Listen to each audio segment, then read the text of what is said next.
The new season is here and no one wants to be Iron. I'm here to point out low elo mistakes that I've noticed climbed against them. I'll talk about actual gameplay and how you can improve as a player, so let's get straight into it. Number 1. Know your champs. This doesn't just apply to the champs you play, but also the champs you play against. For example, you go against a Talon, as I'll use Katarina as examples, in the laning phase. Talon will 100% of the time take W as his first ability. Knowing this, he'll most likely zone Katarina off minions for 1. Jungle priority, 2. Earlier level 2, and 3. Denying CS. Since Katarina is at a disadvantage here being melee, the only options are to 1. Wait for a jungler, or to 2. Wait for him to use W and go in, since how he mainly procs passive. Knowing when to go in and if you can go in are extremely important to the early game. This doesn't just apply to the laning phase as well. Knowing good comps, power spikes, and ways around them are crucial too. Here, I ping and wait for the jungler to come and gank. I E behind Talon, dodging his W. This results in a good amount of poke, which is crucial for me, seeing that Talon got a kill in an invade, giving him 2 longswords in the early game. Talon makes a grave mistake of staying in lane. He uses his W and I decide to go in, seeing that I hit level 6 in a bit, and then finishing him off with R. Low elo players tend to forget or put off thinking about their own openings, including the openings of their opponent, whether it be in a team fight or a 1v1. Number 2. Stay calm.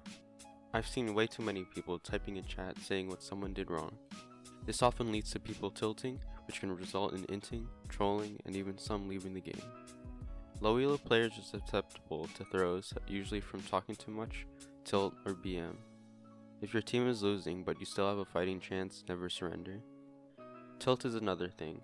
Tilt can result in loss streaks. At this point you should probably take a break. Tilt can also affect how you play in game. This can lead to a lot of things such as poor mechanics, poor behavior, and poor map awareness, which brings me to my next point. Number 3. Map awareness. Map awareness is extremely important.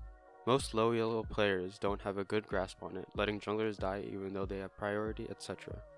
Constantly looking at the map for roams, skirmishes, and possible invades sometimes turn games around or give you a harder lead. Pinging is also vital. Pinging MIA to show your laner is missing, pinging danger to show a roam or a gank by a jungler, and pinging a possible roam or dive signaling your teammates to get ready. Tunnel vision shows a lot in low elo. It can be junglers taking their red buff instead of helping someone in the river, or even a laner prioritizing their minions over roaming to a skirmish. All this is a result of tunnel vision. People without map awareness, which should be capitalized upon to carry harder in low elo. In this clip, the jungler pings bot lane to dive. They understand and begin to push their lane. Seeing this as an opportunity, I hard shove my lane and head towards bot. When I get there, they've already killed Jinx. From this, I get a free kill on Lulu and we get first turret. Number 4. Wards. A lot of low elo players tend to overlook wards. Warding important spots on the map to give your team vision is very important. This ties into map awareness as well. If you spot the enemy jungler in the river from a ward, ping him and figure out whether he's going to invade a buff, go to the side lane to gank, and so on. Control wards help a lot as well as scuttle. 75 gold is worth spotting a gank and preventing it by staying safe, and scuttle crab grants good vision in the river. It's not just warding wherever though. Knowing warding spots in the bushes around the map are important, like places such as the pixel brush.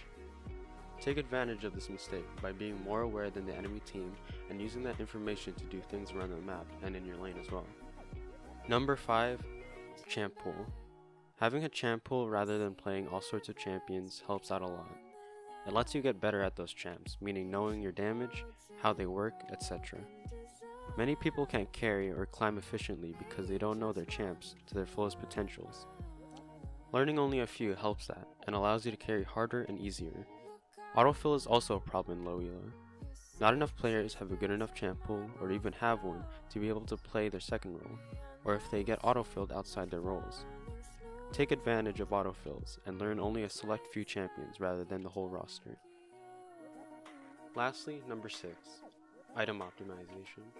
This is probably the most overlooked problem in low elo. either that or map awareness. Low elo players tend to build the same items in the exact same order every game. These kinds of mistakes hurt their early to late game in comps that don't work well with them. Learn to be flexible and learn what to build against what and when to build them. If you're going against people like Master Yi Jungle, Jax Top, and Lucian Bot, taking Ninja Tabbies would benefit you by reducing the amount of auto attack damage taken. AP mages can also buy Zhonya's, which provides armor and AP. Another example would be losing lane, mainly bruisers in the top side. Go for tank if you lost lane, instead of going full damage. This is extremely important, as it allows you to play better against certain team comps. Buy Void Staff against MR heavy tanks, buy Rabadons against an extremely squishy comp, and think about things such as boots as well. Low elo players tend to not do this, making them have insufficient builds, making it easier for you to carry. Today I talked about 6 things to capitalize on against low elo players. I hope you took something out of this, and please keep in mind I'm just Plat, and I'm still new to commentary. These are real problems, however, and taking advantage of these and making use of them can really help you climb low elo. If you have any complaints or anything to say, please tell me in the description. This has been ShyCat, signing off.